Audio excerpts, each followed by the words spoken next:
Hey guys, we are on the way to Big Bear again, and hopefully I'll find that same spot. I really did like it. As you can see, I don't have the pup with me, but tomorrow morning I'm going to try and climb or hike San Bernadino Peak, and I am really excited to get out of the house. I've been kind of cooped up for the last week and a half. The move's coming up a lot faster than I really thought.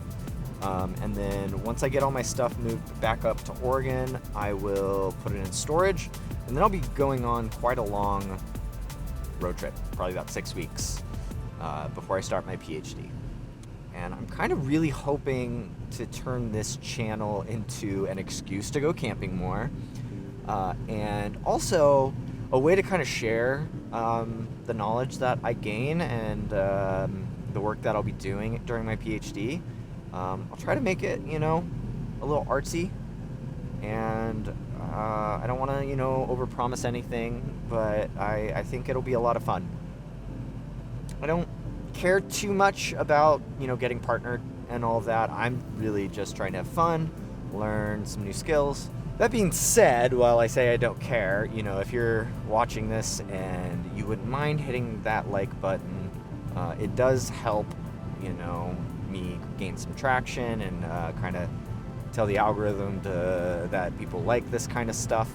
If you don't like it, don't press the button. I don't really care. Clearly I care. A little bit of internal conflict going on there, as per usual for me. I have 4 hours to go because of traffic and accidents. But I enjoy driving, so stay tuned. All right, we are at the trailhead for San Bernardino Peak, and it is about 9 a.m. It'll probably be around 9 p.m. when I get down. It'll start getting dark. Although it is one of the longest days of the year, so it'll be dark when we get back to camp, but it might be still a little bit bright when we get down to the parking lot.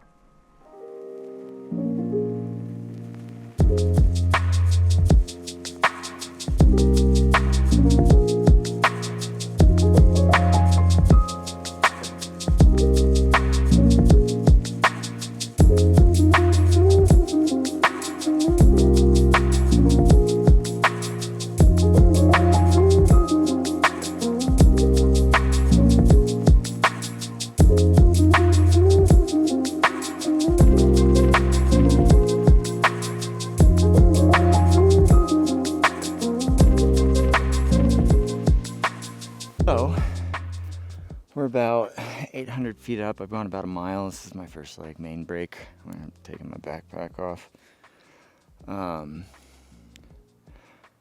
It's nice. The bugs are starting to get bad. They're not biting me though, so I don't think I smell as bad as I did a couple weeks ago. It's really beautiful out here. Nice view.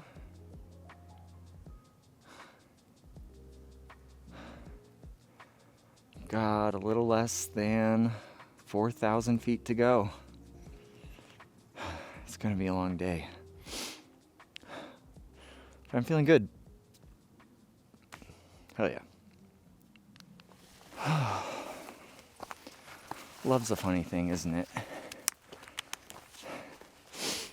When you try to force it, it's really painful, because it never really happens in the way you want it to.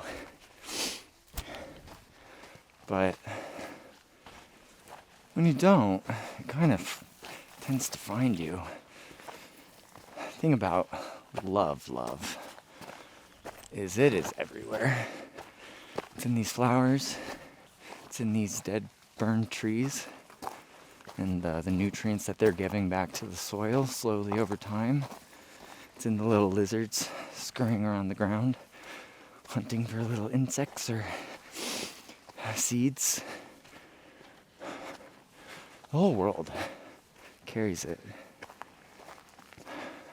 It's sad humans have gotten so distracted with technology and toys, nice cars, big houses, lavish resorts for their family, or perhaps even just their lover,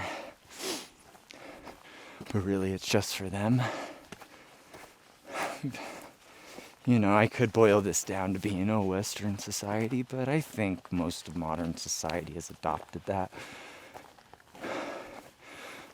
There's always been selfish men and women.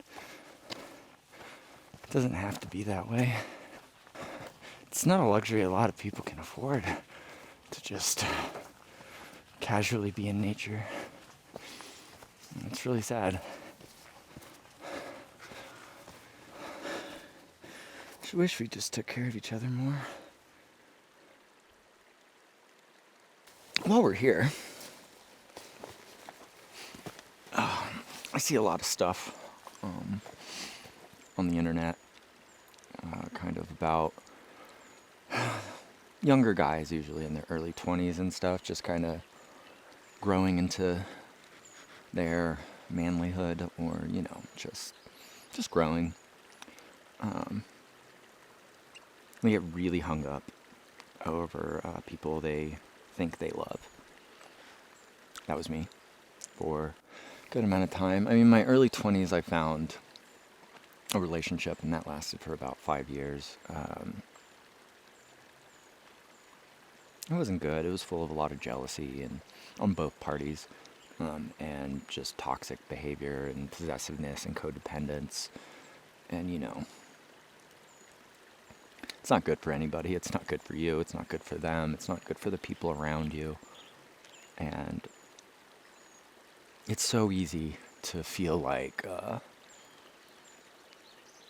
the acceptance of another should dictate how you accept yourself. And it's a trap that is so easy to fall into because romantic love is intoxicating. It's definitely a vice for people. And it's not that you have to love yourself before you can love others. You just have to learn how to love.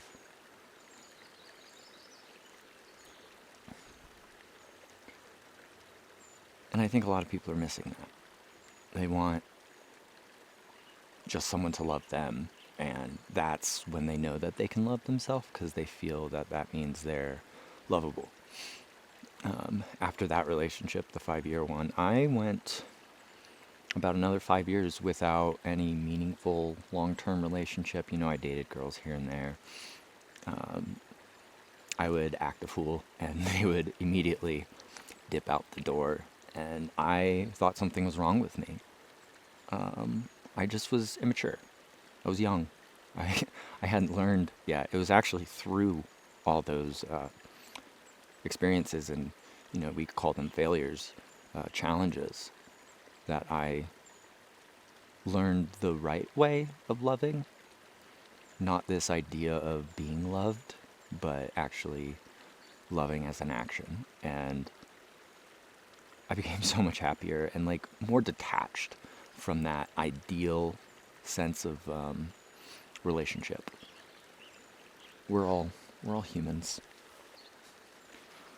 We all have our own lives and our own problems, and that includes women and girls and boys and men. And we can't force our lives to be intertwined with each other without it getting tangled up. We have to slowly braid our lives together, and sometimes the materials don't match and they unwind, but sometimes they do, and maybe it's only for a moment, but that moment should be worth it. You can at least learn something from it, and you shouldn't leave it bitter.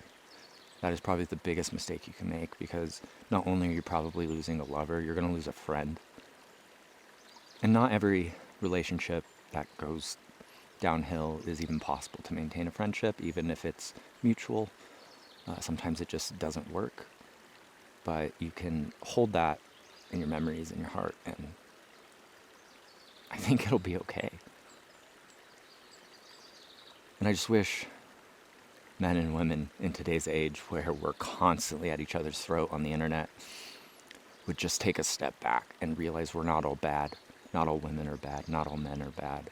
There are bad people out there, and there is a power dynamic in this world that favors men, mostly in like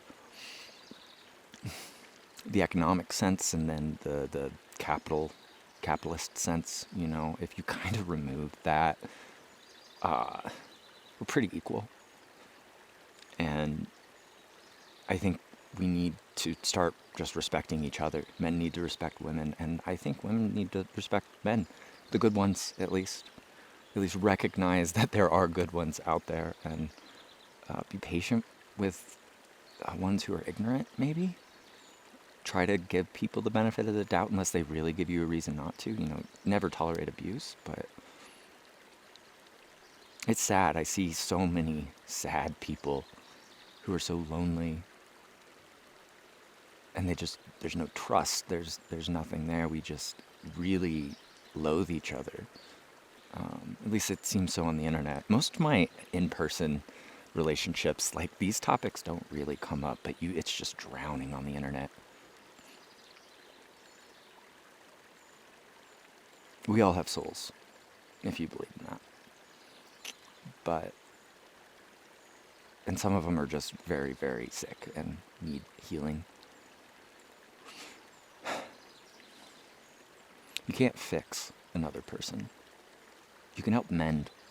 You can act as a guide, but I mean, a body heals itself. A doctor doesn't actually heal a body. It mends a body, and then the body heals. And so you can't put that kind of control on another person. But you can give them support, and you can give them advice if they're asking for it. You can just try your best and work on yourself. You'll be so much happier. I can promise you that. Hell yeah.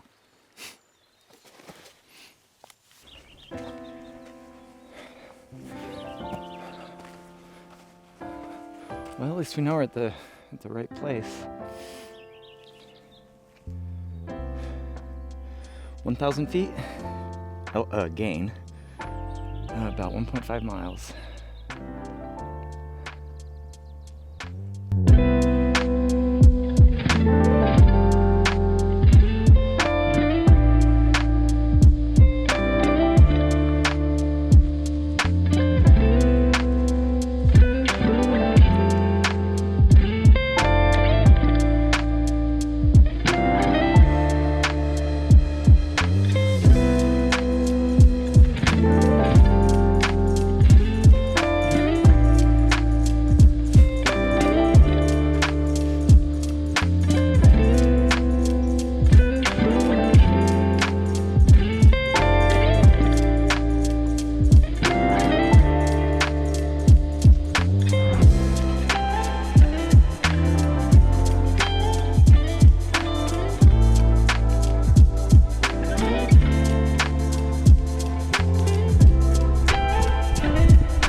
This is what I call freedom.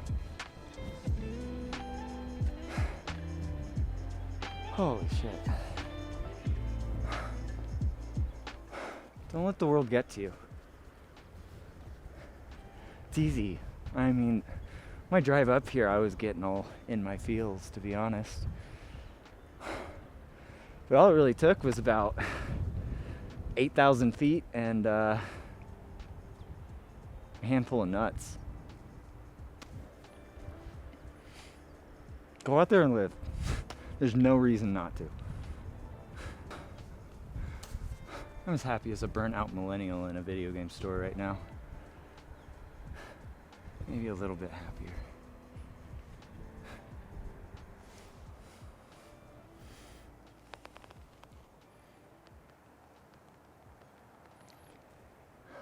This is my view right now.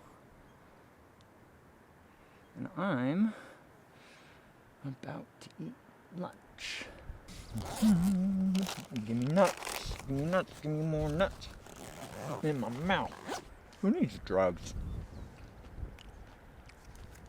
Okay, I've had a little bit of weed here and there over the last 3 weeks, but I'm not like smoking every day or like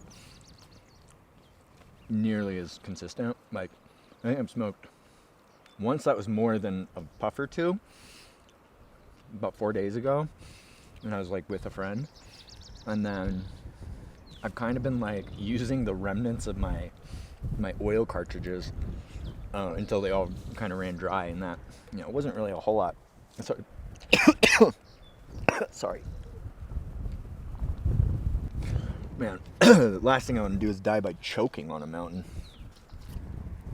And so yeah, I was smoking those remnants, and I kind of just weaned myself off a little bit. And then over the last week, I only smoked that one time with a friend 4 days ago, and I've been dreaming again. Not every night, but 2 nights in a row.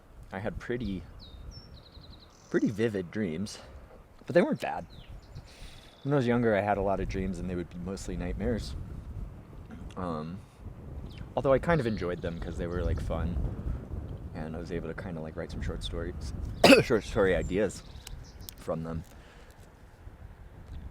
This might be bad. Well, you know, if I go out here, and I go out here, I'm alive. Don't worry. Thank you, though. I appreciate the concern. I think our country's attitude towards recreational drugs has gone maybe a little too far. You know, I don't really believe in the war on drugs. I don't think people should be given like extreme prison sentences for getting addicted to a drug or something. I think there's this idea that's so prevalent that it's like totally okay to just do drugs all the time. Be it alcohol, weed, and even doing like party drugs at every weekend when you go to a festival every summer. I don't necessarily call like MDMA or mushrooms or acid. I don't like calling them hard drugs. They're harder drugs than like weed or alcohol.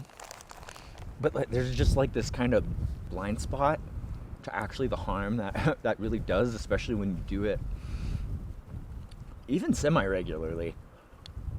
Like, even if you're only doing it once a month, I think that you're rewiring your brain with psychedelics or any kind of psychotropic substance, and you're not allowing your brain to kind of return to its basal state.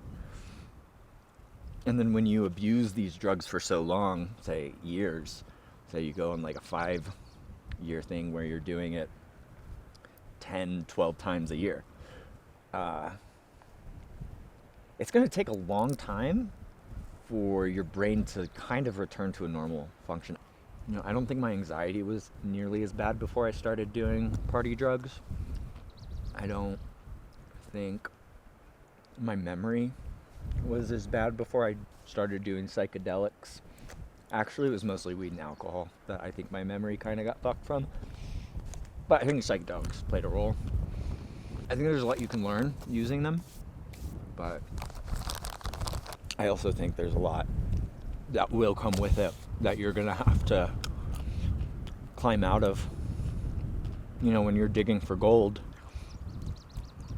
and you know, that first shovel, you find a big chunk of gold, and you're like, damn, I should look for more. And it gets rare and rare the further down you go each time you use, and you get to a point you're not finding gold anymore, you're just finding stones. And then when you finally realize, oh, there's no more down here, you look up and you've got a long way to climb to get back up. I hope this newer generation will see it differently. Maybe they can find ways to use certain substances like LSD and psilocybin and other psychedelics that are very therapeutic, and find ways to just see it as that. It's a therapy, and you don't need to do all the time. You may only need to do it once or twice. And I really hope we outgrow alcohol. I kind of hope we outgrow weed. I don't think weed is all it's cracked up to be. Now that it's so corporate, too, it just doesn't feel the same that it did when I was, 19. And that's probably because my brain's different. I think my brain has been very molded over the last decade. Almost 15 years that I was smoking weed relatively regularly. I've never taken more than like a month break.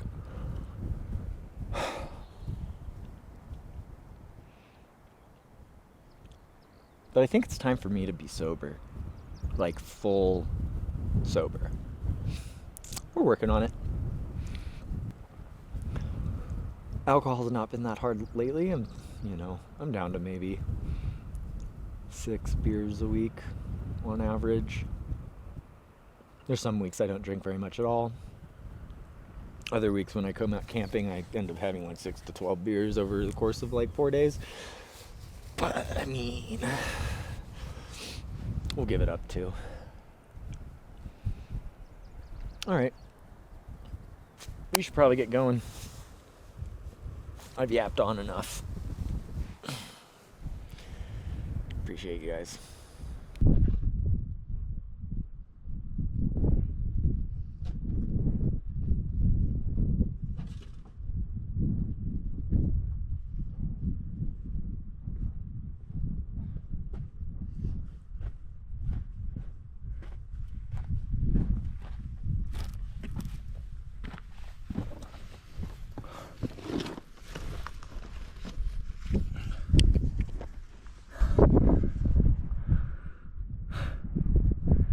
That's just the world giving me a little love, I think.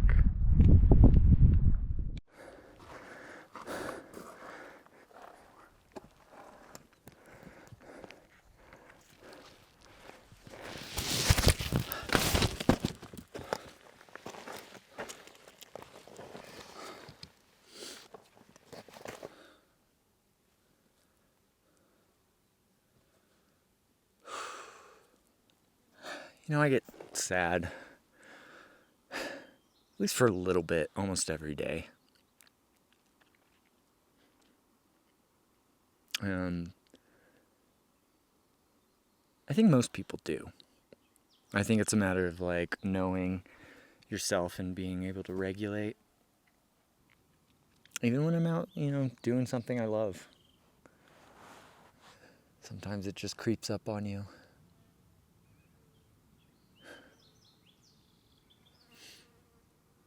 But you just kind of roll through that, right?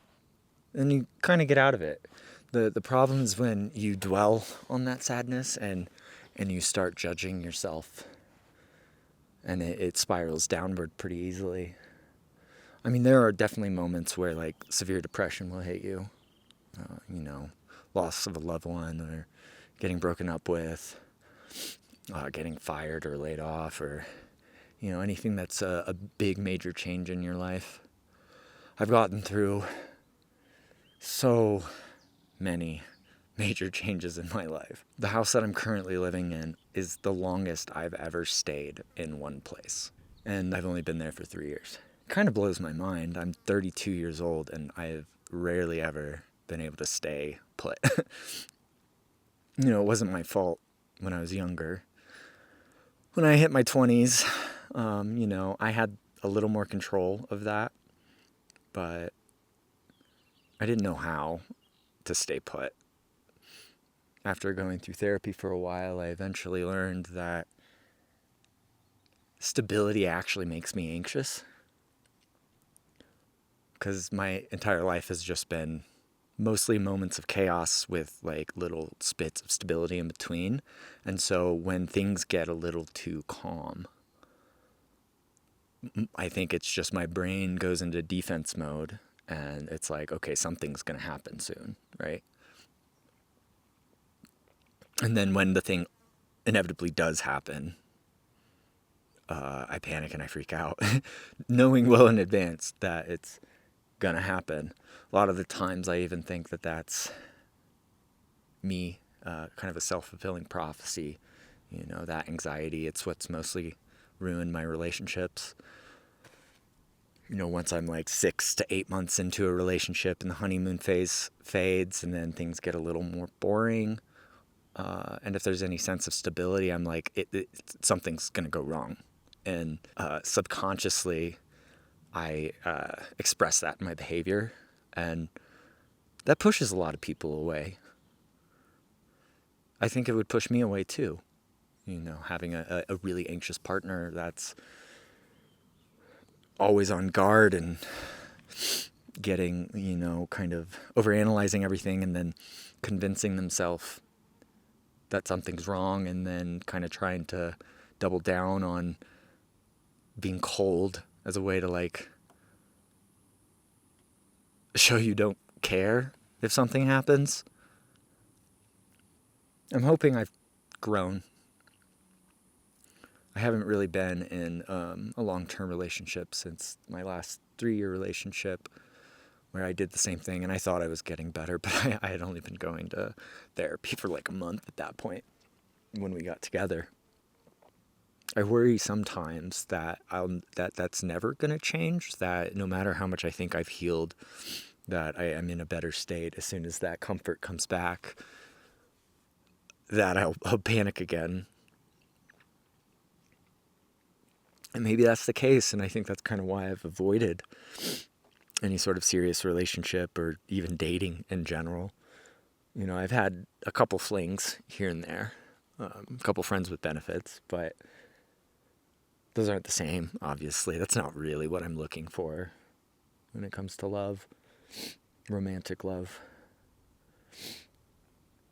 I'm almost not sure I want it. It sounds like a really lonely life, though. But, I mean, I'm a lonely person. Like, my social life isn't too strong either. And so it's like, it is just loneliness.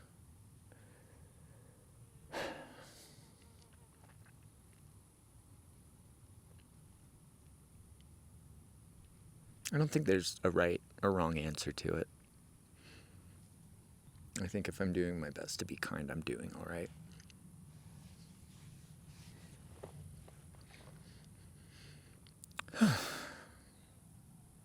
Well, Mike's about to die. I'm done rambling.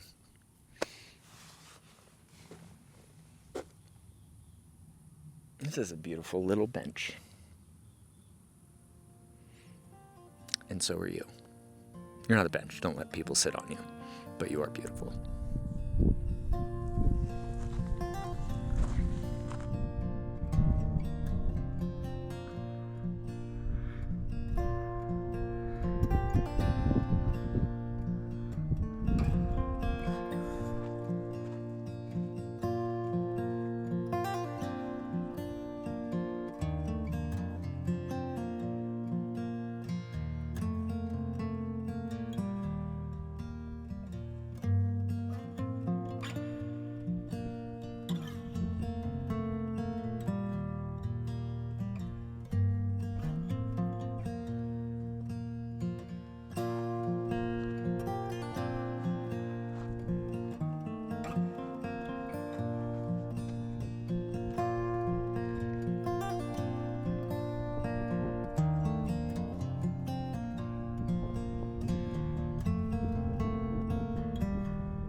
You don't have to be the best.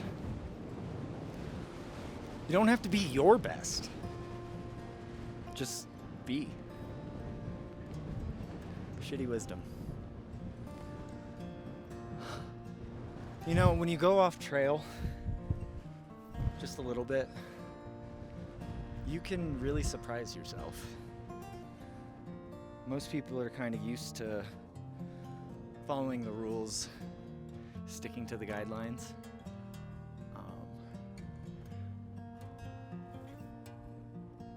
But the roots don't stay under the tree. You have to branch out.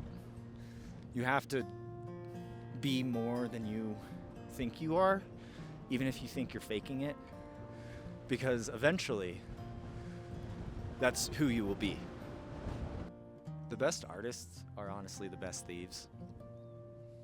They steal from everything that they've experienced in life, and then they alchemize it together into something new. You don't have to be completely unique. You can try the same thing someone else did, and if you think about it, if you put your heart into it, it'll turn into something new. You have to stay authentic to yourself. You can copy the trends, and that might get you somewhere, but it's not going to be authentic, and it's not really going to shine. But fuck it. Don't follow the rules. Go off trail. Nobody cares. I don't.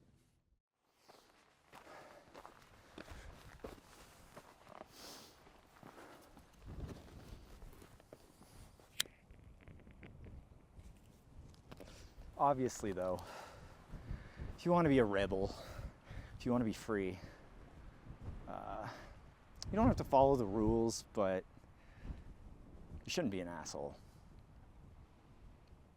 That's not going to make you happy. It might give you a surge, a little hit of dopamine, but that's not going to enlighten your soul. If anything, it's going to kind of patter it out. I think there's a balance. There's always a balance.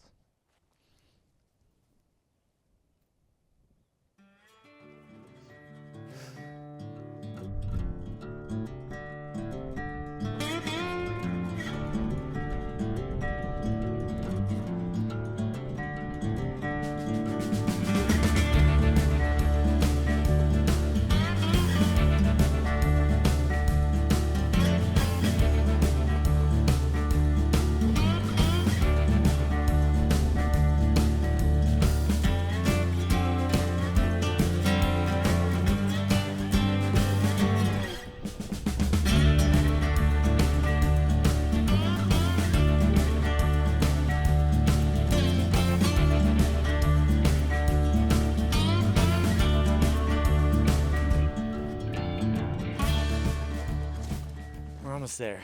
Just like a little bit of a hike around the snow, and then we'll be at the peak. Probably got a quarter of a mile, maybe less, I don't know. But not much of an incline, so a little bit.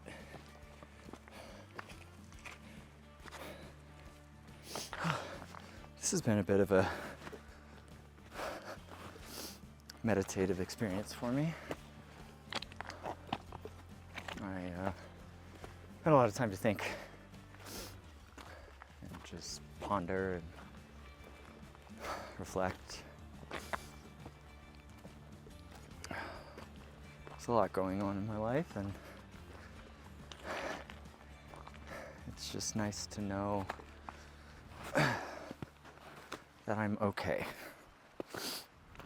You know, my drive here wasn't so happy. Oh man, I hope I'm not going off trail. Yeah, may have shed a couple tears listening to some music, and I get really down on myself. You know, my experience at my last job was, I mean, while amazing, I made a lot of mistakes. I could have been a lot better. Yeah, I don't know. I don't have to be perfect. It's so exhausting trying to be perfect. And when you're self-aware enough to know that you'll never be perfect, putting that expectation on yourself is just rough. You know, I may be 32, but I'm early in my career. I don't have to have it all together. Just because someone who's 29 is much more experienced to me doesn't really say anything about me, except I fucked off in my 20s. Which I'm actually pretty grateful for. You can fuck off in your 20s if you just gotta kind of find your way back, you know? Nobody cares. I mean, the people that care.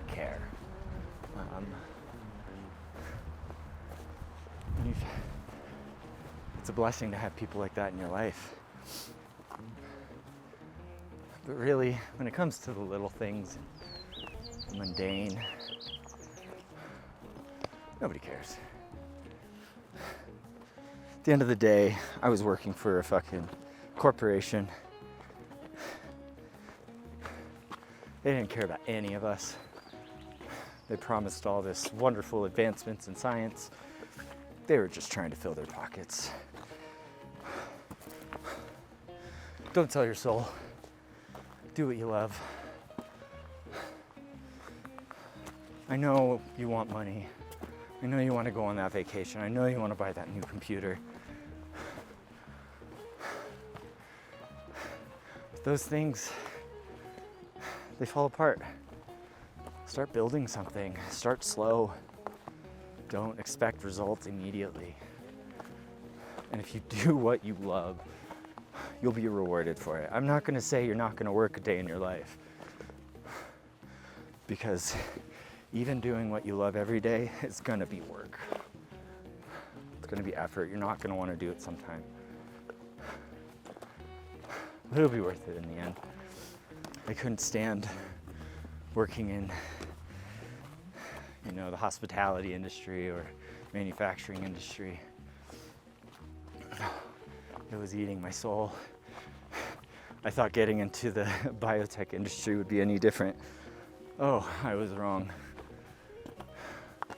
I'm over it. I don't even know if I'll stay in academia. I'll get my PhD, or I'll do my damnedest to do it. And then I don't know. Sometimes you got a big ass log in your way and you got to climb over it to get to the next piece.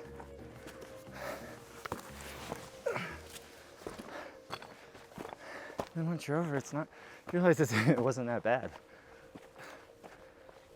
And you just keep moving until you die. That's the destination. No matter what you're doing, that will be your destination. So don't worry about it.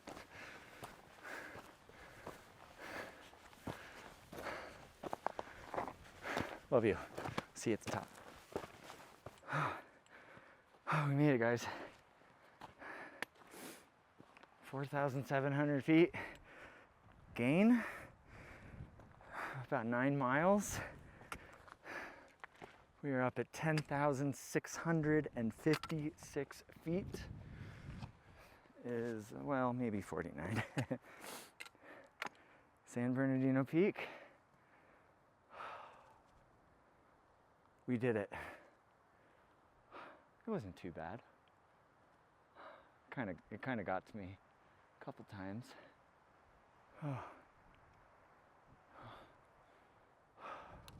Absolutely feeling golden. Sweating a little bit. Wow. I'm gonna chill here. Eat some food. Charge up my phone, maybe if I have signal, and see if I have any messages. And after a bit, we'll head back down.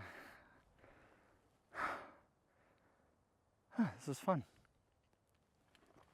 Hell yeah.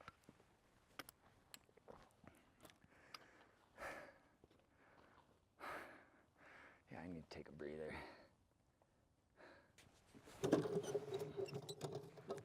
Rusty bucks. No muscle in the wilderness.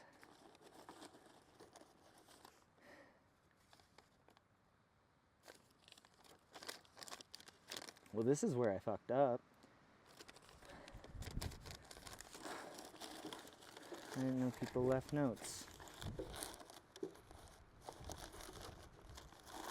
There's a pen. Well, I probably have something to write on, don't I? If only I brought a beer. You know, I have something that I can use. I wonder if there's anybody else coming. It'd be nice to have a little peek buddy. But I can't wait for that. Oh yeah. Let's hope it's good.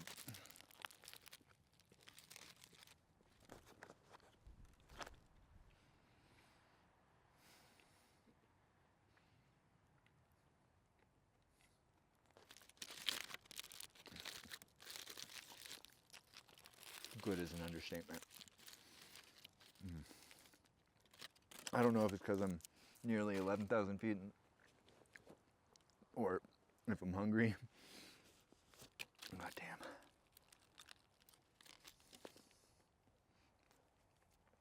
damn. No service. Quite all right. All right, well, I'm on my way home now. I didn't really record much yesterday. I just went to town, Big Bear, and kind of moseyed around the shops and got a couple pieces of gear, like a little fanny pack and some like stickers and stuff, little tokens and souvenirs, and then just kind of watched the sunset from my campsite, and it was a good time. But you know, that's about it for this trip.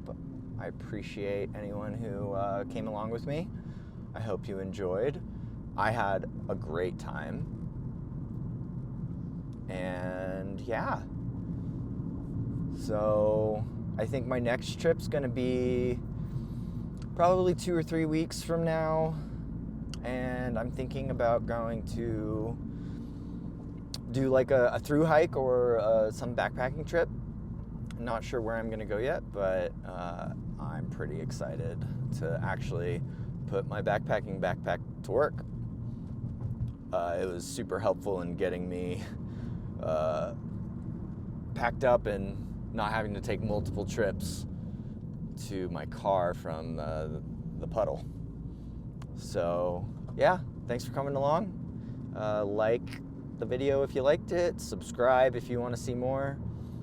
I'm hoping this one is a little cleaner, and gonna try and do shorts a little more. And yeah, thanks guys.